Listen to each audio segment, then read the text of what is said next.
Si Ate Pau, ay naku si Ate Pau. Huwag niyan tanong si Ate Pau.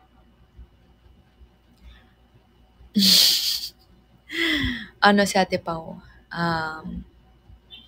Sobrang natatarayan din ako kay Ate Pau dati. Natatakot ako.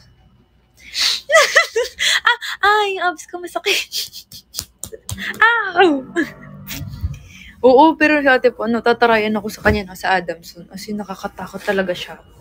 Parang mas nauna ko pang naging close si Ate Day kaysa sa kanya. Kasi natatakot ako sa kanya.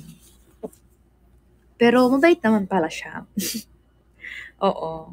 Di ko rin na-expect na maging close kami. Pero yun, makulit din pala siya.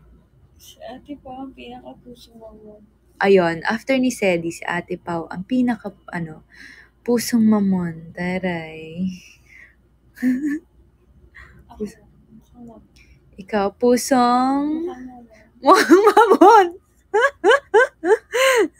Hindi puso, mukhang mamon. Okay, mali to.